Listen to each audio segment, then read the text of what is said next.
Alors, bonsoir Benjamin, merci d'être parmi nous ce soir. Merci aussi Anne, grâce à qui cette réunion est organisée.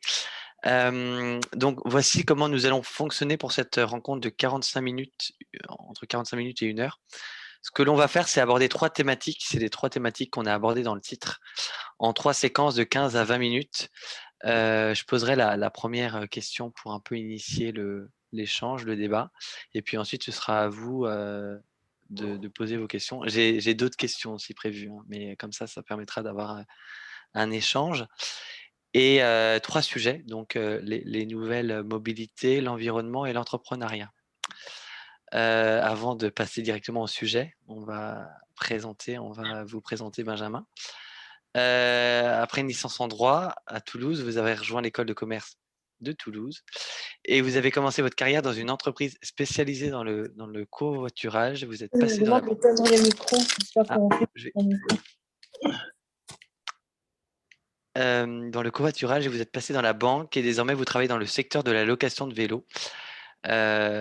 L'entreprise est néerlandaise et vous développez plusieurs marchés dont celui de la France, du Royaume-Uni et de l'Espagne.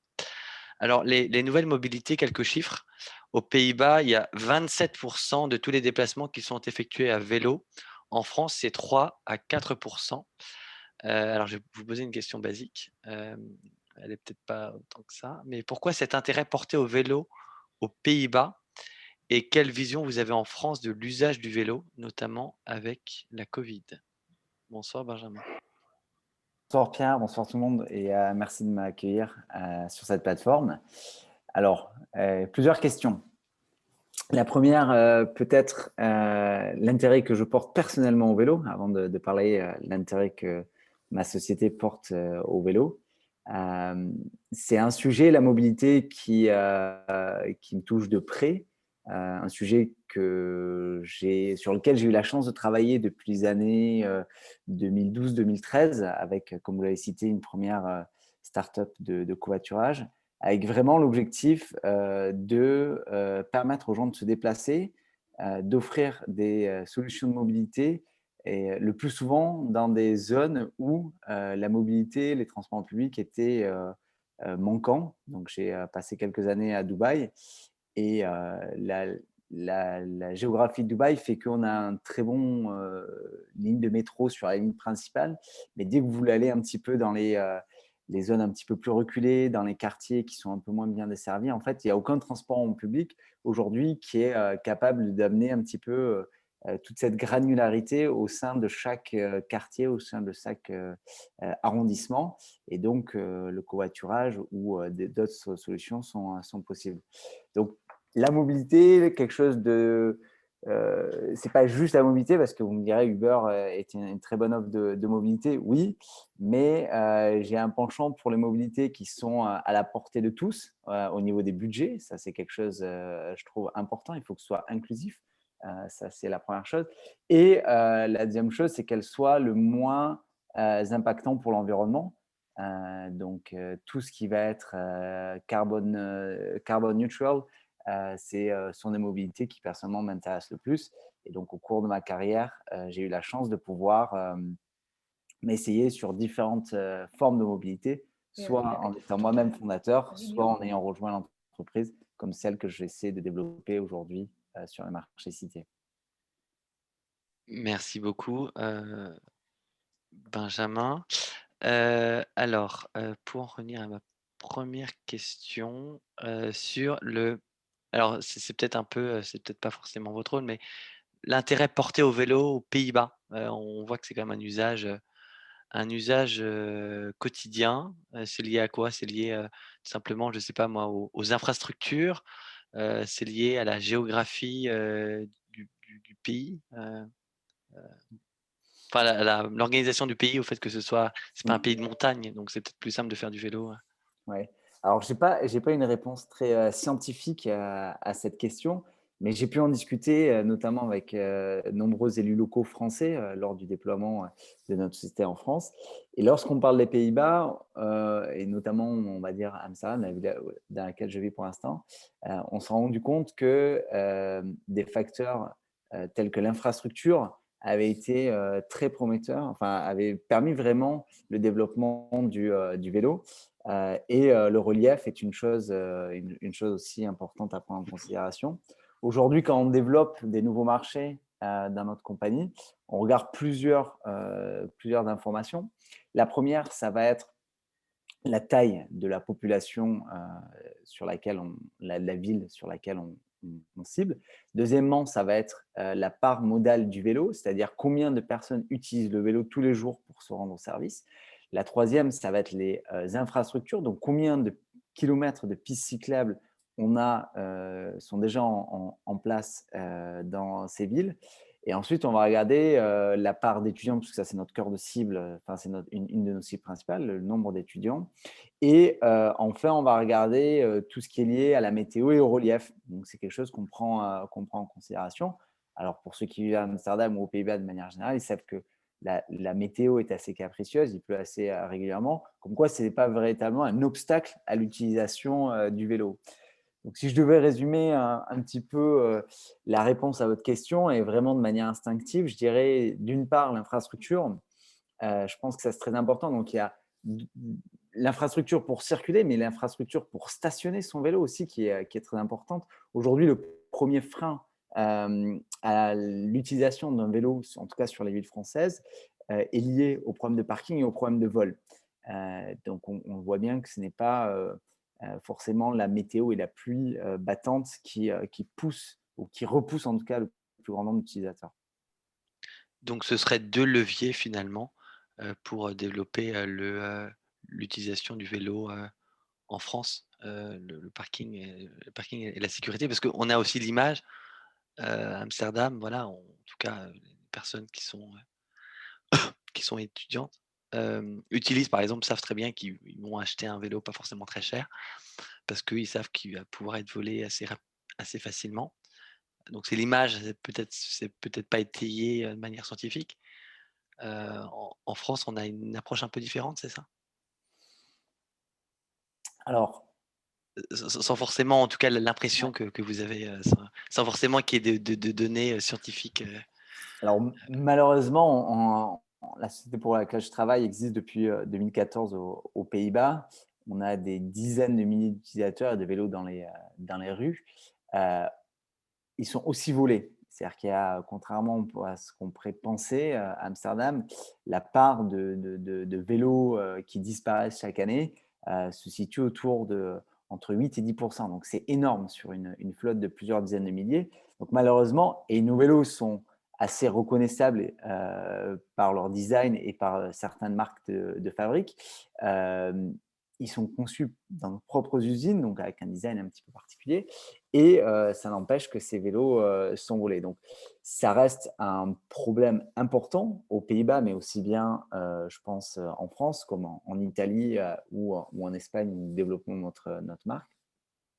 Mais en tout cas, ici aux Pays-Bas, je n'ai pas l'impression que ça arrête les gens de manière définitive à l'utilisation du vélo.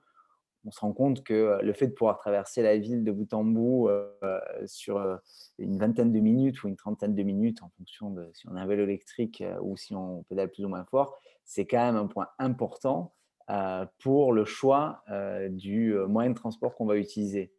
Ensuite, il faut regarder quelles sont les alternatives. Les alternatives, on va dire tout ce qui est automobile ou voiture individuelle, il y a des énormes restrictions de parking, par exemple. Ici, je parle d'Amsterdam, la ville sur laquelle je vis. Mais du coup, comment dire, les peu de places de parking qu'il y a sont horriblement chères. Donc, on parle, je crois, entre 5 et 7 euros dans le centre-ville de l'heure. Donc, forcément, tout ça pousse les gens à d'autres moyens de transport. On a la chance, en tout cas dans beaucoup de grandes capitales européennes, d'avoir des moyens de transport publics très bien développés. Ça, c'est quand même, je pense, une des forces sur les villes européennes. Mais clairement, beaucoup de gens vont faire le choix d'un moyen de transport, ce qu'on appelle aussi sportif, le fait de faire du vélo, ça permet voilà, d'avoir une petite activité physique sans forcément transpirer, ce qui est très agréable quand on se rend au travail, tout en étant au plein air, sans forcément subir le trafic, sans forcément voilà, avoir un petit peu son espace de liberté. Et je pense que c'est de là que tire un peu la popularité du vélo sur la plupart des trajets domicile-travail. Merci beaucoup, Benjamin. Je crois que Yann, vous avez une question. Oui, en fait, ce n'est pas une question, mais c'est pour apporter un éclairage en complément de ce qu'a dit Benjamin sur les différences entre la France et les Pays-Bas. En tout cas, pourquoi aux Pays-Bas, on est dans une situation aujourd'hui où le vélo atteint effectivement 27% de part modale. Il y a une cause historique et une cause culturelle forte. C'est-à-dire que si on regarde en fait au début du XXe siècle, on avait des parts modales de vélo très bonnes et à peu près au même niveau dans les deux pays. Le vélo a régressé dans la première partie du XXe siècle assez fortement et notamment avec le développement des tramways et des autres transports urbains, des tramways puis des bus. La différence, c'est que dans les années 70 aux Pays-Bas, au moment du choc pétrolier, il y a eu une vraie politique publique en faveur du vélo parce qu'on s'est rendu compte que le vélo était un moyen économe de déplacement. Et la partie culturelle, c'est que le côté proche du portefeuille des Néerlandais fait que ça a été un argument très, très séduisant pour beaucoup de monde pour adhérer à cette politique publique. Et donc, le vélo a fait un boom. Et en fait, on voit qu'en France, on a à peu près, donc depuis les années 70, ça fait 40 ans, on a en France à peu près 40 ans de retard dans le développement des infrastructures. Et c'est vrai que les Pays-Bas, ils continuent à faire des efforts pour améliorer l'infrastructure, mais ils sont à un niveau, à des années-lumière du niveau qu'on a en France, même si ces derniers mois et ces dernières années, en France, beaucoup d'efforts est fait pour l'infrastructure cyclable. Mais c'est juste pour compléter sur cet aspect. Merci beaucoup, Yann. Est-ce que Benjamin, Benjamin, est-ce que vous voulez ajouter quelque chose? Oui, non, c'est très intéressant ce que disait Yann. J'étais il y a quelque chose comme 2 semaines à Strasbourg et j'ai eu la chance de pouvoir rencontrer un élu local qui est justement responsable de la mobilité. Et je lui pose cette question: comment est-ce que Strasbourg est devenue la capitale française du vélo? Quels sont vos secrets? Qu'est-ce que vous avez fait? Et donc, il est reparti un petit peu, comme Yann le disait, sur cette explication des politiques qui ont été mises en place par les élus, quel que soit le parti. Et ça, c'est quelque chose qu'on a pu voir en tout cas sur la ville de Strasbourg, sur voilà, un choix qui a été fait de mettre au cœur des décisions d'urbanisme le vélo, enfin on va dire les modes de déplacement propres, individuels comme peuvent être le vélo. Donc c'est sûr que les pouvoirs publics ont un rôle important à jouer sur l'adoption. Et on voit aujourd'hui en France, par exemple, les pouvoirs publics donc, continue l'aménagement, en tout cas tous ceux qui sont en charge de l'aménagement du territoire. Et ça va au-delà par tout un tas de primes à l'achat, notamment sur les vélos à assistance électrique, que vous pouvez recevoir de votre commune, du département, de la région ou de l'État, et en plus de l'entreprise. Donc, on voit qu'il y a vraiment une volonté, alors c'est plus ou moins fort dans chacune des villes, que ce soit Nantes, Strasbourg, les volontés sont très fortes. Et donc, les pouvoirs publics continuent à influencer de manière positive l'adoption du vélo. Merci beaucoup. Je crois qu'il y avait une question. Réactive le micro. Vous avez la parole. Ah, il faut réactiver le micro. Il faut appuyer sur le… Voilà, allez. Bonsoir à tous. Dans notre famille, nous avons expérience avec le vélo de sport. Il y a des enfants qui habitent à Maastricht et ont des études en Eindhoven, Den Bosch et ont besoin de vélos. Un vélo à Maastricht pour aller à la gare et la deuxième pour le transport dans une autre ville. Et la plupart des enfants ont là, où ils doivent être presque chaque jour de la semaine, un vélo de swap. J'habite dans l'environnement de Maastricht et Maastricht n'est pas très grand, mais du moment que le corona sera passé, l'université de Maastricht est dans différents quartiers. Il y a de plus en plus d'étudiants et aussi des professeurs qui prennent un vélo pour le transport, d'aller de nord à sud, est à ouest, parce que quand ils vont en route avec leur voiture, ils ont besoin plus de temps de venir d'un bâtiment à l'autre. Et du moment que nous irons de sud au nord de notre pays, à Zeeland, Friesland, etc., on n'y a plus des vélos comme chez nous, mais aussi à Maastricht, presque à chaque coin dans le centre, il y a de plus en plus de personnes qui sont en route avec vélo, et pas seulement des étudiants, mais aussi des personnes qui travaillent ou sont retraités, qui ont déjà des swap vélos. Ça ne coûte moins que d'avoir une voiture. Et j'ai une question. Vous savez, du moment que les mesures de corona ont changé, il est passé, par exemple, à Eindhoven, il y a eu des démonstrations avec grande violence. Et je suis informée aussi des vélos du swap sont complètement détruits. C'est pour l'organisation de votre organisation aussi un grand problème. Et, Donc, c'est une question, si je résume, c'est une question sur la destruction des oui, vélos oui. et sur la manière dont les entreprises peuvent Non, éviter. deux questions. Du moment que quelqu'un veut prendre son vélo directement à la gare de Eindhoven, par exemple, on n'y a pas un parking, c'est dans la rue où on a stationné son vélo. Et le vélo de swap est complètement détruit. Qui doit payer D'accord. hein? D'accord. Alors, quelle relation les entreprises c'est la même chose à Paris avec la question du Vélib qui ont pu être détruits. Comment ça se passe? J'imagine que c'est des accords passés. Quels sont les types d'accords que vous passez, que les entreprises du secteur passent avec les villes, si c'est bien avec les villes? Bien sûr. Alors, je pense qu'il y a plusieurs points sur lesquels on peut répondre. La première, c'est d'abord, c'est de condamner toutes les dégradations des biens publics, mais aussi des biens privés, que ce soit des vélos, des voitures, des vitrines. Je pense qu'il faut condamner toutes ces actions. Certes, on peut revendiquer sa colère et son désaccord avec certaines politiques locales ou nationales, mais en venir à dégrader la propriété des autres n'est jamais forcément la meilleure chose à faire. Ensuite, pour chaque entreprise, ils vont avoir soit un système d'assurance.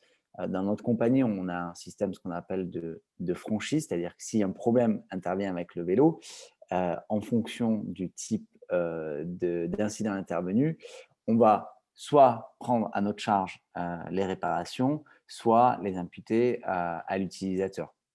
Pour les services publics comme Vélib dont vous parliez à Paris, je pense qu'il est très difficile de remonter à l'utilisateur d'un certain vélo, alors que chez nous, les vélos sont nominatifs puisqu'ils appartiennent à une seule personne. Donc, en fonction, je pense, de la relation commerciale qu'il existe entre l'utilisateur et l'opérateur, on va avoir différents systèmes d'assurance, ou en tout cas, le vélo, le moyen de déplacement va bien souvent être remplacé, réparé et très rapidement aux frais de l'entreprise ou de l'opérateur si on est dans le cadre d'une délégation de service public. Merci beaucoup. Marie-Christine, je crois que vous aviez une question. Oui, j'aurais voulu aussi avec Yann, je vois qu'il est parti du call, mais vous parliez des politiques publiques de Strasbourg, etc. Mais il me semble qu'il y a déjà une longue histoire de mise à disposition par une municipalité de bicyclettes gratuites. C'est l'expérience de La Rochelle, déjà dans les années, je crois, 70 ou 80. Donc, c'est assez ancien et ça a été un exemple magnifique. Je vois Yann qui revient. Tu te Oui, oui, souviens? non, j'écoutais, hein, Ouais. mais Il me je me semblait suis déplacé. il me semblait que c'était quelque chose de très ancien, de cette politique municipale Oui, de La Rochelle et les vélos blancs. oui, oui, en France, il y a eu aussi dans les années 70 des C'est initiatives, ça. mais Crépeau, il s'appelait Michel Crépeau, c'est ça? Le maire et de La La Rochelle. Rochelle, La Rochelle, au-delà du vélo, a été une des villes qui a eu très tôt comment dire, une politique de mobilité assez innovante sur beaucoup de sujets. Encore aujourd'hui, c'est une ville qui est toujours un peu innovante sur ces sujets-là, que ce soit mobilité pour les personnes ou mobilité logistique. On peut citer aussi l'exemple de Montpellier qui a très tôt développé certaines actions. La différence entre la France et les Pays-Bas, c'est que les politiques de mobilité alternative, notamment en faveur du vélo, mais aussi la voiture partagée et tout ça, l'autopartage ou le covoiturage, ont eu beaucoup moins d'écho à l'échelle nationale. Donc, il y a eu des initiatives locales très fortes, mais elles n'ont pas prise. Et une des explications, enfin, à mon sens, bon, c'est le côté très près de leur sou des Néerlandais, qui a rendu favorable les mobilités alternatives qui coûtaient pas cher. Mais l'autre point, c'est qu'en France, on est quand même un pays historiquement, comment dire, ancré voiture, c'est-à-dire on a une industrie automobile, on a une image de créateur automobile, etc. Et les politiques publiques se sont beaucoup plus concentrées sur cette partie. On avait une industrie automobile à défendre, on a toujours une industrie automobile à porter, et c'est vrai que ça a freiné du coup le développement des alternatives. Alors qu'aux Pays-Bas, je ne sais plus de quand date la dernière industrie automobile vivante, mais ça fait longtemps. Ouais.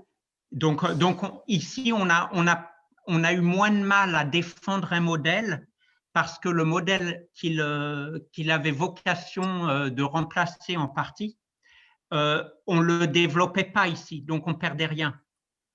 Mais on remarque, et peut-être que Benjamin pourra répondre, quand même un fort développement du covoiturage en France.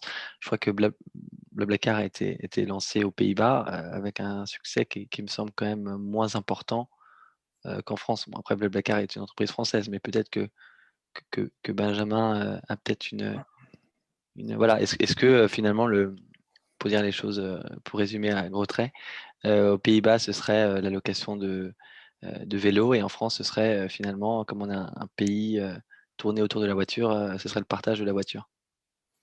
Ou Alors, c'est trop grossement résumé?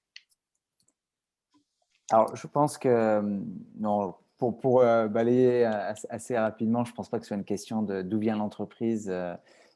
Forcément, une entreprise ou une start-up qui se crée, elle répond à un besoin, et souvent, c'est un besoin auquel on est confronté tous les jours. Donc, les vélos volés, les vélos dégradés, qui ne sont pas en état de fonctionnement, c'est quelque chose qui a été dans la tête des fondateurs néerlandais qui sont à la tête et qui ont créé l'entreprise pour laquelle je travaille.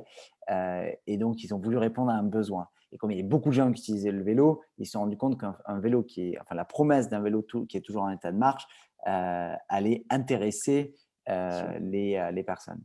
Ensuite, pour revenir à la question du covoiturage ou du vélo, je pense que chaque mode de transport va répondre à des besoins différents.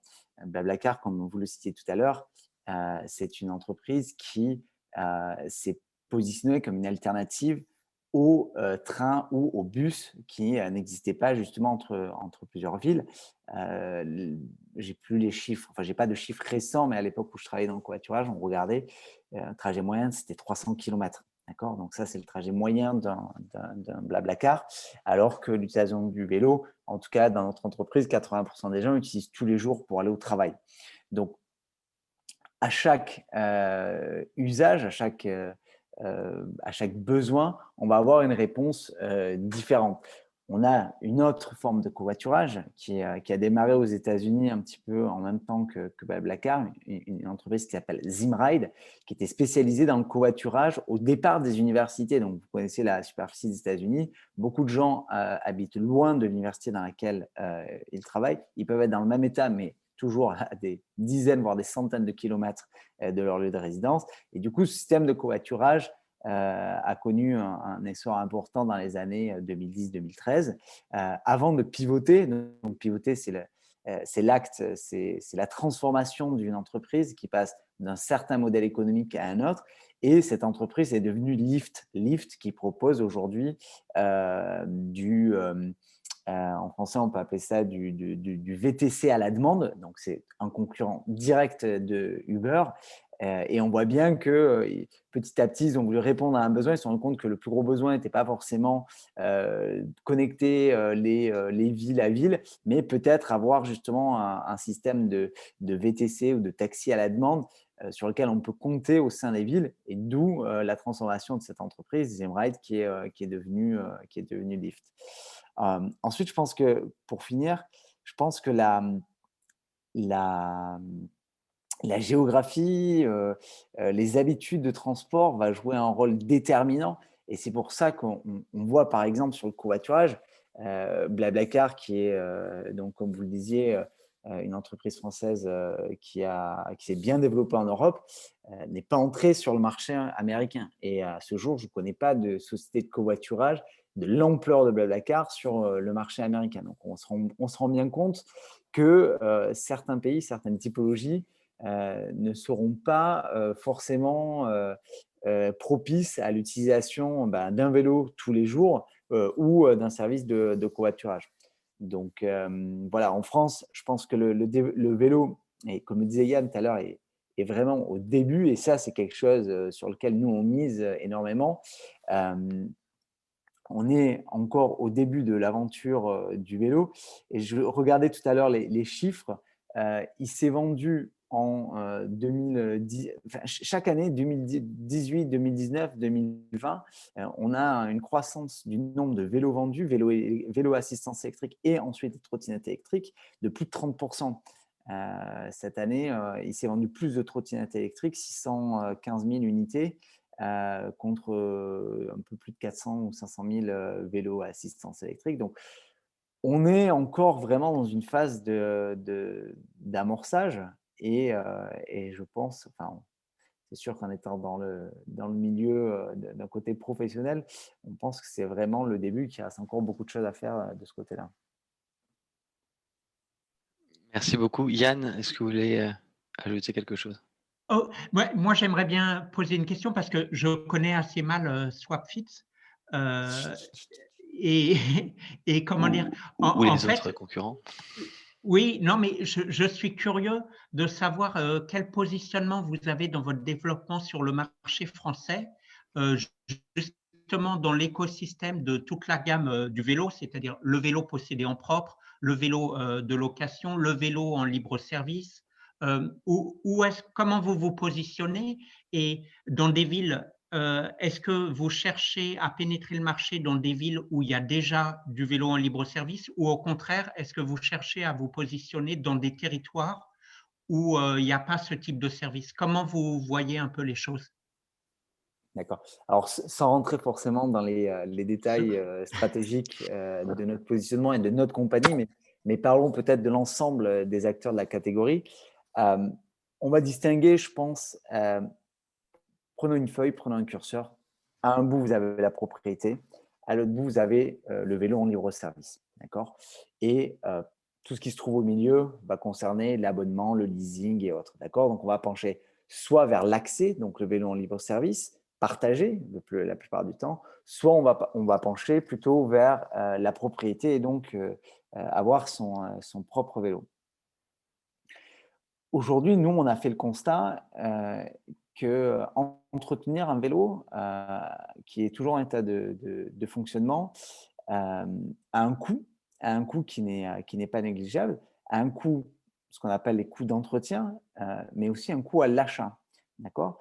Donc, tous les systèmes, on va dire, de vélo en libre service, qui soient à une station, donc vous devez ramener votre vélo là où vous l'avez pris, ou qui soit en ce qu'on appelle en free floating, c'est-à-dire que vous pouvez laisser n'importe où dans la rue, mais on encourage quand même beaucoup les utilisateurs récemment à les stationner dans des zones réservées, vont avoir l'avantage d'être en accès libre à tout moment, sans aucun engagement de quoi que ce soit. Enfin, c'est vraiment, on paye pour le trajet.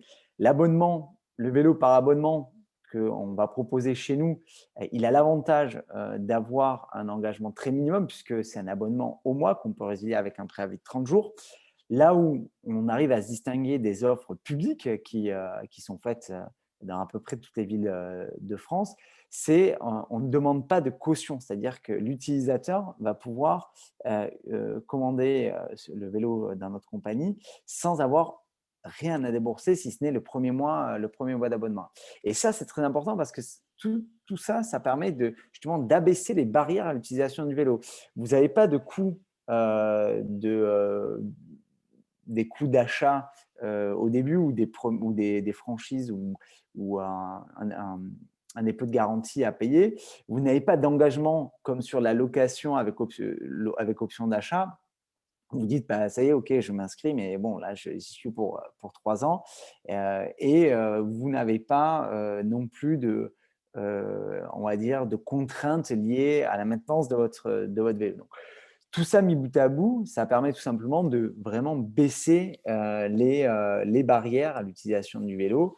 En tout cas, c'est le parti qu'on a pris. Maintenant, quand on regarde les municipalités et les autres services, on se rend compte que les sociétés de transport, en tout cas sur cette partie-là qu'on appelle la micromobilité, ils sont quand même très forts, et on va s'inclure dedans, on est très fort pour apporter de la mobilité à des gens qui ont déjà tout en termes de transport. C'est-à-dire qu'on va créer de la liquidité, on va créer une offre complémentaire de transport. Mais aujourd'hui, ok, très bien, quand vous habitez dans le centre-ville de Paris, de Toulouse ou Bordeaux, vous avez déjà une offre quand même qui est assez abondante. Et je pense qu'aujourd'hui, la question qui peut être intéressante, c'est se poser, c'est comment on fait pour exporter cette mobilité, quel que soit le format, dans des zones périphériques qui ont aujourd'hui le plus grand besoin de mobilité. Et c'est là où on va trouver encore un avantage au système du vélo par abonnement, qui est votre vélo. Justement, ça vous permet de pouvoir ramener votre vélo en dehors de la zone d'opération sans avoir à payer de pénalité. Ce n'est pas un service qui s'arrête, qui est géolocalisé, qui dit « Ok, si vous avez passé la rue d'Artagnan, ça y est, c'est fini, votre service ne marche plus. » Donc ça, c'est, je pense, une question et une réflexion à avoir avec tous les opérateurs de mobilité, qu'ils soient aussi bien privés que publics.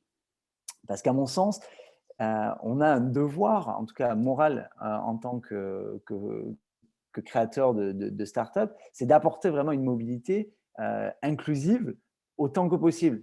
Et pour moi, quand je parle d'inclusion, je pense toujours à deux choses.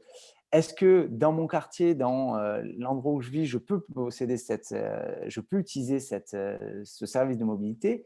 Et la deuxième partie, c'est est-ce que moi, avec mon budget, mon budget d'étudiant ou le budget de mon foyer qui peut être réduit, est-ce que je peux accéder à ce service de mobilité? Et c'est là qu'on essaie, en tout cas beaucoup d'acteurs, d'apporter des solutions. Et on n'est pas les seuls. Il y a des acteurs qui font des choses formidables justement pour permettre d'abaisser soit les coûts d'utilisation, soit, et ce n'est pas forcément l'un ou l'autre, mais vont pouvoir aussi déployer le service dans des zones où justement la mobilité se fait rare et des quartiers où on n'aurait pas forcément envie d'aller à première vue.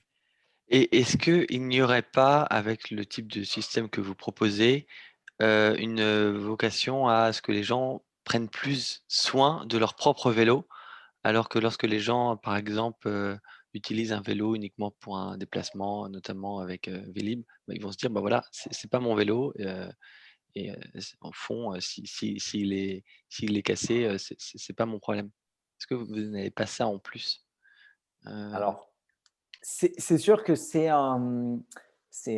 clair que c'est un avantage puisque là, le vélo, c'est le vôtre, vous en prenez soin. Alors certes, vous n'avez pas les coûts associés à la maintenance de ce vélo, euh, mais vous avez tout intérêt à ce qu'il soit toujours en bon état, qu'il soit voilà, bien entretenu. Donc, par rapport aux vélos qui sont aux trottinettes électriques, scooters ou autres qui sont partagés, laissés en libre service, on a d'une part, on n'est pas sujet aux intempéries, aux dégradations faites de manière intentionnelle ou non.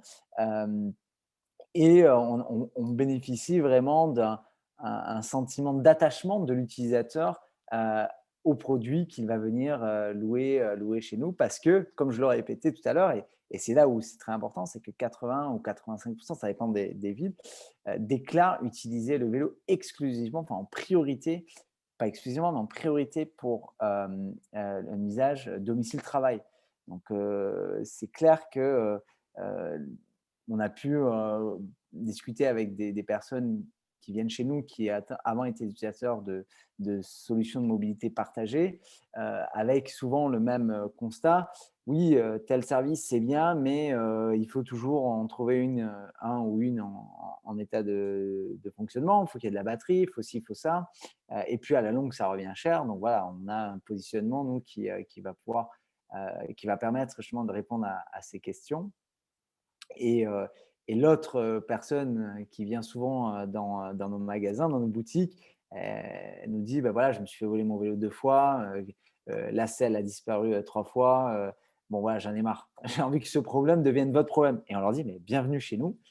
C'est justement la promesse qu'on vous fait. C'est un vélo en état de marche sous 48 heures, qui est toujours en état de marche. Et le fait que la France ne soit peut-être pas forcément habituée à ce modèle, est-ce qu'il n'y a pas une différence, une barrière à l'entrée? Voilà, et je laisserai peut-être Marie-Christine intervenir ensuite et on passera au sujet de l'entrepreneuriat. Bien sûr. Benjamin. Alors, si, comme je l'explique souvent en interne à mes collègues ou à notre management, je dois gagner 3 batailles. La première bataille où je dois convaincre les gens, c'est d'utiliser un vélo en France. Déjà, ce n'est pas forcément le moyen de transport le plus connu. Deuxième, c'est je dois faire connaître la marque de notre vélo, de notre service. Enfin, on se positionne comme un service de mobilité et pas une marque de vélo. Mais on n'est pas une filiale de la SNCF ou de Renault ou de ce que vous voulez qui est déjà connu en France. Donc, je vais faire connaître l'utilisation du vélo. Je dois convaincre sur l'utilisation du vélo, je dois convaincre sur l'utilisation de cette marque. Et troisièmement, je dois convaincre maintenant sur le type de transaction financière qui est un abonnement. Donc, on n'achète pas, on ne paye pas à la minute, mais on est sur quelque chose d'hybride. On a pris vraiment le meilleur de la propriété individuelle, le meilleur du partagé, des vélos partagés ou des vélos en libre service, et on les a réunis dans un système d'abonnement. Donc oui, c'est plus de challenge, on va dire, que que sur des marchés où soit la marque est déjà très connue, soit l'utilisation du vélo est très connue. Marie-Christine et ensuite ce sera Oui, Yann. moi, c'est sur la zone d'utilisation. Parce que, bon, la géographie de la France, ce n'est pas la géographie des Pays-Bas, mais aussi aux Pays-Bas, on a les villes et les campagnes. Bon, et il y a des gens, bon, en ville, évidemment, on peut très bien se déplacer en vélo, mais aussi quand on habite à la campagne, dans un village, qu'on va travailler à 20 km. Enfin, moi, je me souviens, mes enfants à l'école, ils avaient des enfants dans leur classe qui faisaient 10, 12 km à vélo pour aller à l'école. Bon, est-ce qu'il est pensable qu'il y ait un vélo de location pour ce genre d'utilisation Oui, alors, dans un cadre, bon, campagne? bien sûr. Alors, nous, là, je vais parler de notre entreprise. On a justement aux Pays-Bas la chance d'avoir un service qui est très prisé, on a des milliers d'utilisateurs, ce qui aujourd'hui nous permet quoi? D'étendre la zone d'opération. C'est-à-dire qu'aujourd'hui, je pense par exemple à la région de La Haye, je regardais encore aujourd'hui sur la carte, on couvre une zone de 460 km². Donc, ça va presque jusqu'à l'aéroport, si vous connaissez un peu La Haye. On touche, enfin, la zone est énorme. Et on a pu le faire parce qu'on a un nombre d'utilisateurs suffisant. Du coup, les déplacements pour venir vous livrer votre vélo ou venir le réparer sont devenus tout à coup acceptables par l'entreprise. Il ne faut pas se leurrer. Si aujourd'hui, on n'est pas disponible au niveau national, c'est parce que pour vous garantir un service de réparation sous 48 heures, il faut qu'on puisse mutualiser les déplacements avec d'autres utilisateurs. Donc ça, je pense qu'il n'y a pas besoin de tourner autour du sujet. C'est le même principe que tout le monde. Maintenant, plus le service est utilisé, et c'est cette chance qu'on a ici aux Pays-Bas, plus la zone d'opération est étendue. Et on réfléchit aujourd'hui, on arrive maintenant, ce qui est intéressant, c'est qu'avec, on va dire, un magasin ou un entrepôt, on va réussir à servir plusieurs villes. Donc, c'est-à-dire qu'on va avoir un point logistique central et de là, on va rayonner et pouvoir desservir plusieurs villes sur notre système d'abonnement. Yann, je crois que vous vouliez rebondir. Oui. Oui, pardon. Je voulais juste demander justement votre positionnement aujourd'hui. Il cible essentiellement les particuliers ou vous ciblez aussi des entreprises qui souhaiteraient mettre à disposition, par exemple, de leurs salariés des vélos pour venir au travail ou quels sont les types d'offres que vous déployez? Alors, nous, on est pas exclusif, mais on est vraiment sur la partie business to consumers, donc vraiment pour les personnes individuelles. On a une partie, on offre des vélos pour entreprises qui sont mis à disposition, mais ça représente une part assez marginale de notre activité.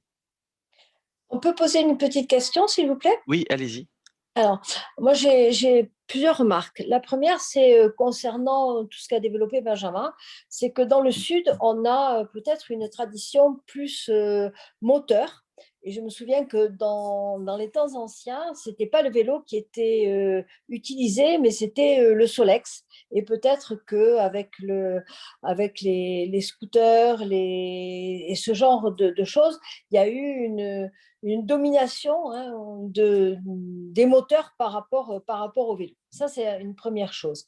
Ensuite, ça a été la question et Benjamin en a parlé, de où est-ce qu'on peut stocker ces vélos sans qu'ils soient dégradés. Et combien de fois, en se promenant dans les rues de Toulouse, on a vu des vélos avec les roues fracassées et ça ne donne pas envie ni de louer, ni d'avoir son propre vélo.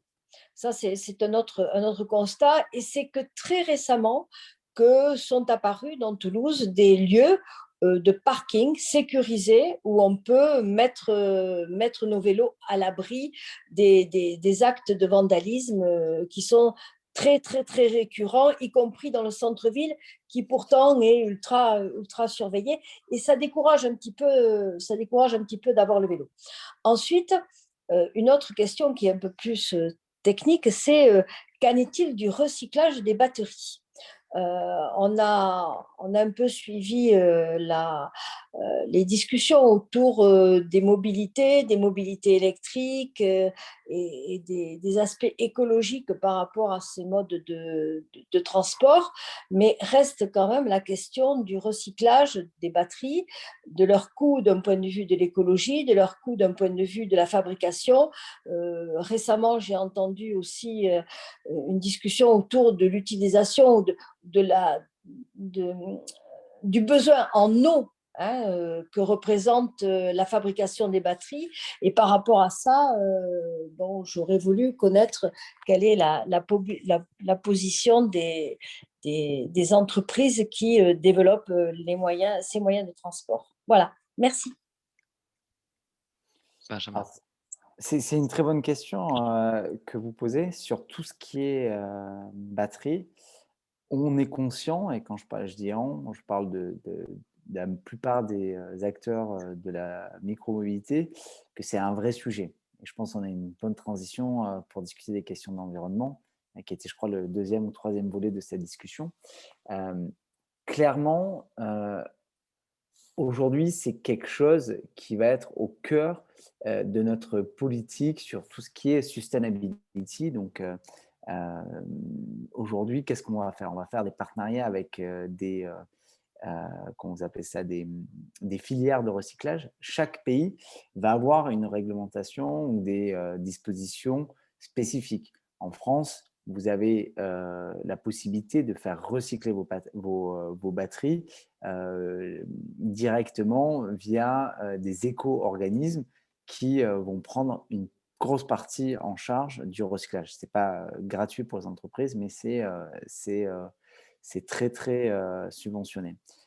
Et ça, grâce notamment à l'écotaxe. Donc, c'est une petite partie que vous reversez sur chaque produit électrique qui est mis en circulation sur le territoire. Ensuite, ce qui est fait en tout cas dans notre entreprise, et je crois que plusieurs entreprises ont décidé de s'unir. Je pense notamment à l'alliance DOT, Thiers et Voy, qui sont des acteurs de trottinettes partagées. Vraiment, la politique, c'est de s'unir et de travailler ensemble, nous, les acteurs de la micromobilité, qui sont très demandeurs en batterie, pour justement répondre à ces questions de fin de vie des véhicules, donc sur la partie, on va dire, mécanique, mais aussi sur la partie batterie. Et on peut le faire seulement en coopération avec les dispositions légales mises en place dans chaque pays et avec les professionnels du secteur. C'est-à-dire que nous, au final, la conception et comment dire, le recyclage d'une batterie, ce n'est pas notre cœur de métier. Il y a des entreprises qui le font très bien, qui ont beaucoup d'expérience. Je pense par exemple à Veolia, avec qui on pourrait travailler, sont vraiment spécialisés sur cette partie-là. Donc, je pense que ce qu'on a pu voir vraiment des deux dernières années, c'est la volonté de coopérer, de collaborer entre les entreprises qui sont des consommateurs importants de batteries et de travailler avec des experts sur les questions de recyclage. Merci beaucoup. Ine, je vous donne la parole. Il faut juste... Voilà, allez-y. C'est un autre thème dont je veux parler à cause de la situation dans l'Limbourg-Sud. Notre région, c'est partiel des villes, c'est partiel des villages. Les enfants, les étudiants qui habitent dans les villages prennent leur vélo, vont à une station de l'autobus ou quelque autre chose, peuvent stationner leur vélo là. Et du moment qu'ils sont arrivés à Erlen ou à Maastricht, ils peuvent faire le choix entre prendre ensuite un bus ou prendre un vélo pour aller à l'école. De plus en plus, on voit que l'intérêt pour prendre un vélo s'agrandit. Nous avons des jeunes et des autres personnes qui voyagent régulièrement de Maastricht à Utrecht. C'est environ 2 heures par train. Et à cause des bouchons, quand la situation est normale, la plupart, ils prennent le train. Et du moment qu'ils arrivent à Utrecht ou à Amsterdam, ils prennent un vélo, surtout quand ils doivent y être plusieurs fois la semaine.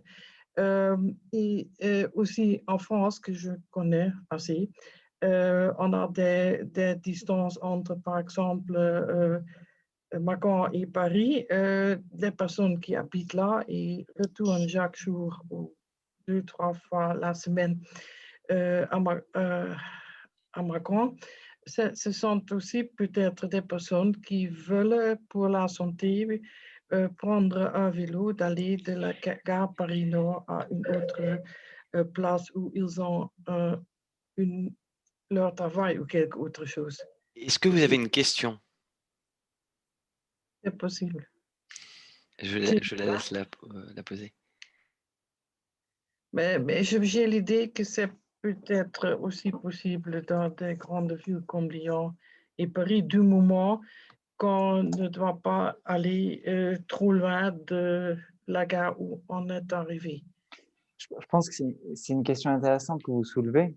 C'est vraiment, c'est ce qu'on appelle les journées multimodales. C'est-à-dire, je vais commencer mon trajet avec un certain type de transport, passer sur un autre type de transport. Donc, je vais par exemple utiliser un vélo pour me rendre à la station de train, puis prendre le train et finir le dernier tronçon de mon voyage à pied.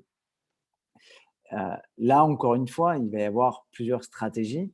On voit bien qu'en tout cas, au niveau des municipalités, ils étaient très intéressés, notamment pour les acteurs des vélos ou des trottinettes en libre-service, d'attirer ces opérateurs au niveau des gares de train, des gares de bus, parce qu'ils ont bien compris que la trottinette ou le vélo partagé allait très bien s'inscrire en complément d'un trajet initié ou que ce soit le début ou la fin réalisé avec un transport en commun. Donc là, on voit très très bien comment une initiative privée, si on parle des engins partagés, complémente très bien l'action publique et les transports en commun qui ont été mis en place.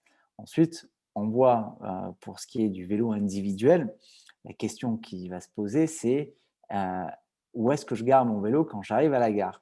Et clairement, on voit beaucoup de villes, en tout cas on en voit de plus en plus, qui ont compris l'importance de créer des parkings dédiés au vélo, de dizaines, voire plutôt de centaines d'emplacements, ce qui permet aux gens voilà, de pouvoir se rendre à la gare en 10 minutes de vélo. En 10 minutes de vélo, on va faire quand même une bonne distance qu'on n'aurait pas pu faire à pied forcément, et pouvoir stationner son vélo dans un endroit abrité, sécurisé, bah, forcément, ça pousse les gens, ça les encourage, ça facilite l'utilisation d'un transport en commun, parce qu'une partie de cette journée, de ce voyage, va pouvoir être fait avec un autre moyen de transport, que ce soit le vélo partagé ou le vélo individuel. Merci beaucoup. Claire, Fatima, Carole, est-ce que vous avez une question à poser sur la partie environnementale ou la question des nouvelles mobilités qu'on a évoquées au départ? Sinon, je passe au troisième sujet, sur la question de l'entrepreneuriat. Pas de Oui, question pour moi, Pierre, merci. d'accord. Sur la question de l'entrepreneuriat, parce que vous avez travaillé aux Pays-Bas, vous êtes toujours aux Pays-Bas et vous développez le marché français du vélo à la location. Et ce qui était assez intéressant, je me suis dit, bon, en fait, vos services, ils seront peut-être pas forcément au même coût, au même prix pour l'usager. Et en fait, non. J'ai l'impression que les produits que vous proposez sont au même prix. Alors que j'imagine que aux Pays-Bas, il y a peut-être, vous avez déjà une infrastructure existante. Et voilà, et l'image qu'on a de la France, c'est compliqué d'entreprendre. Alors, est-ce que vous, dans votre cas, en France, aussi dans les autres pays dans lesquels vous travaillez, vous avez eu cette barrière à l'entrée voilà, simplement même au-delà de la question du vélo, à la question administrative, est-ce que ça a été quelque chose de compliqué pour vous ou plus simple que ce que vous pouviez imaginer? Alors, c'est une bonne question. Avant d'y répondre, je répondrai à votre première question par rapport au prix. Effectivement, on a pris la décision euh, de d'uniformiser nos prix et d'avoir, mis à part les différences de monnaie avec le Royaume-Uni, de garder les mêmes prix quelles que soient les villes. Et si j'ai bon souvenir, on l'a fait pour plusieurs raisons. La première, c'était pour simplifier l'offre. Quand on parle de notre produit, on peut dire, voilà, c'est un vélo par abonnement avec les mêmes conditions, les mêmes tarifs. Et du coup, quand on explique notre service, c'est beaucoup plus facile. Ensuite, vous pourriez me dire, oui, mais dans les pays ou dans les zones sur lesquelles le coût de la main-d'œuvre, les coûts de stockage sont moins. C'est pourquoi vous baissez pas les prix.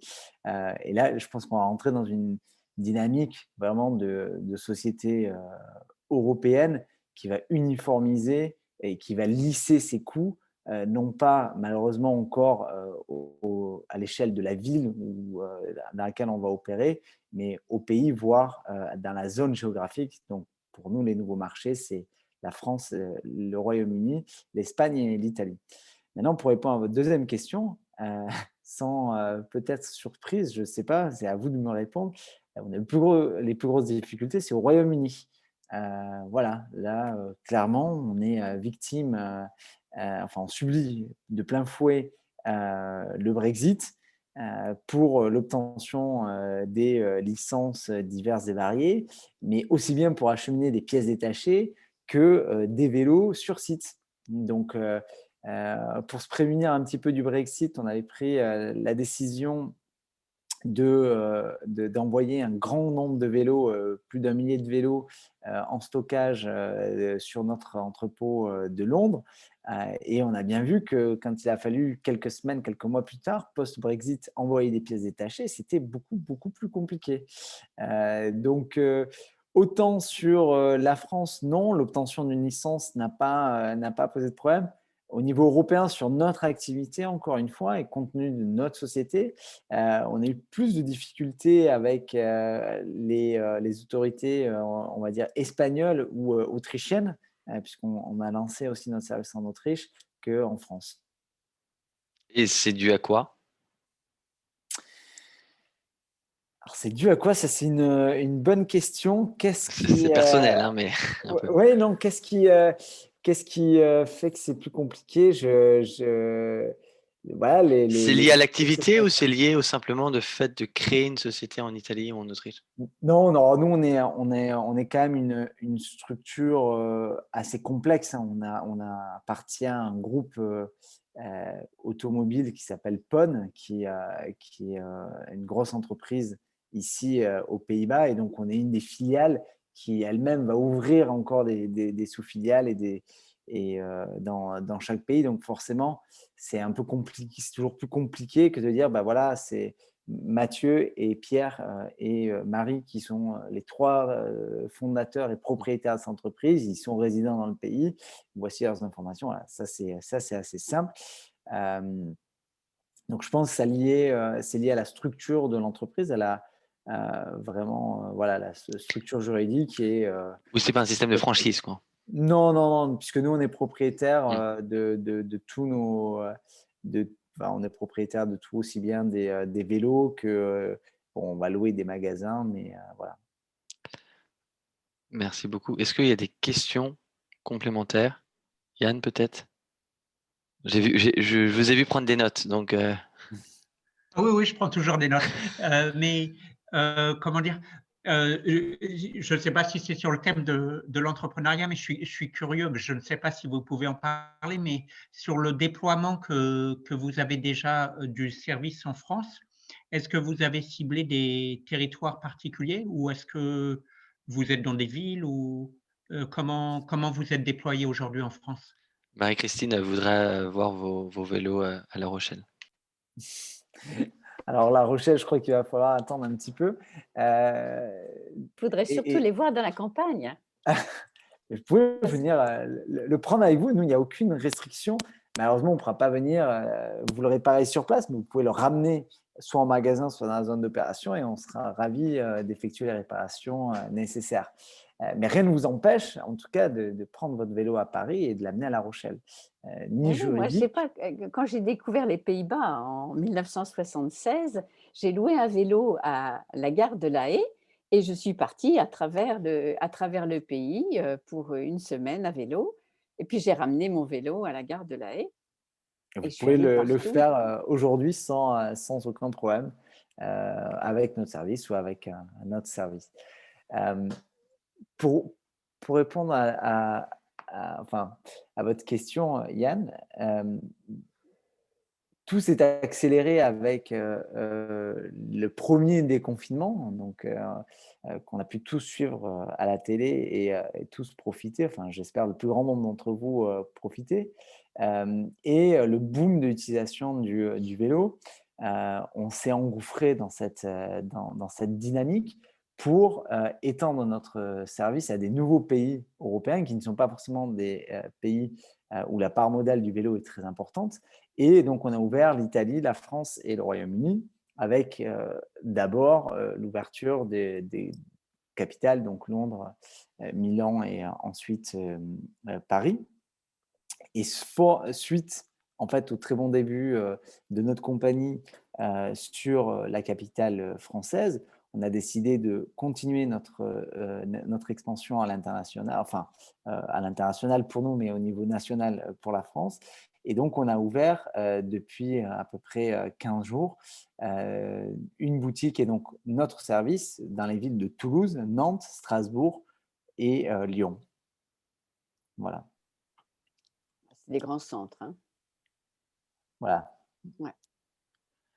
Merci beaucoup. Est-ce que Super. d'autres questions? On respecte le timing, 1 heure, c'est parfait. Anne, je crois que vous avez plein de questions à poser. Alors, je pense que les questions, elle les pose déjà Non, mais peut-être. toute la journée.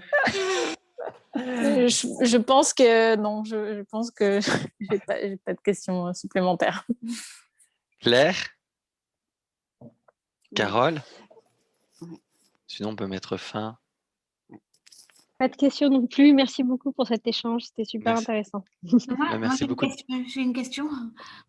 Sylvie se réveille. Désolée, le temps que j'arrive à trouver comment pouvoir parler. Vous avez cité les régions françaises. Pourquoi pas dans le nord? Pourquoi pas Lille, qui est quand même une grande ville? Oui. Alors, comme je l'expliquais, on a regardé. Alors, d'abord, il faut savoir qu'on doit faire un choix, puisque chaque lancement demande des capitaux très importants. Et donc, on ne peut pas lancer notre service. On n'est pas comme un software que vous pouvez offrir en libre service à quiconque se connecte sur votre site ou sur l'Apple Store pour télécharger votre application. Nous, c'est un système un peu différent. Il faut des coûts pour la location, la mise en service d'un entrepôt, d'un magasin, recruter du personnel. Tous nos personnels sont en contrat CDI. On ne fait pas appel à l'intérim. Donc, les coûts sont importants. Donc, de fait, il faut faire un choix. Tout ça pour dire quoi? Il faut faire un choix. Et donc, je disais, on prend plusieurs paramètres en compte lorsqu'on décide de déployer une ville. La première, ça va être la taille de la ville, la population. La deuxième, ça va être la population étudiante, parce que c'est une cible importante chez nous. Ensuite, ça va être la part modale du vélo dans ces villes, la part modale du vélo des étudiants dans ces villes. Et enfin, on va regarder l'infrastructure qui a été mise en place. Est-ce qu'il y a de quoi se déplacer? Voilà, donc tout ça mis bout à bout, des villes comme par exemple Nantes et Strasbourg sont beaucoup plus attractives, en tout cas dans une première phase de déploiement, que des villes comme Lille ou Marseille. Voilà, donc c'est pas seulement les grandes villes, la population absolue qui va dicter le choix de notre déploiement sur une nouvelle ville. C'est plusieurs facteurs. Et pour cela, vous avez fait des études de marché? Vous avez Oui, donc on a travaillé donc avec un cabinet de conseil en stratégie qui nous a aidés sur justement mettre en place ces critères et puis avoir l'information. Et puis ça, c'est bien, c'est sur le papier, c'est sur des tableurs Excel et compagnie.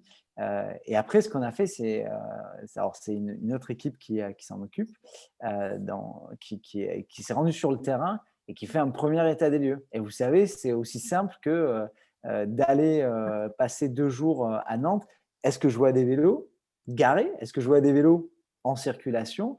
Et ça permet un petit peu d'avoir justement cet aperçu vraiment de terrain pour se dire est-ce que notre service est-ce que je le vois s'implanter ici? Est-ce que est-ce que c'est pas trop escarpé? Est-ce que les pavés, comment sont la route? Voilà, il y a plein de choses qu'on se rend compte aussi lors des visites de terrain. D'accord. Une petite question.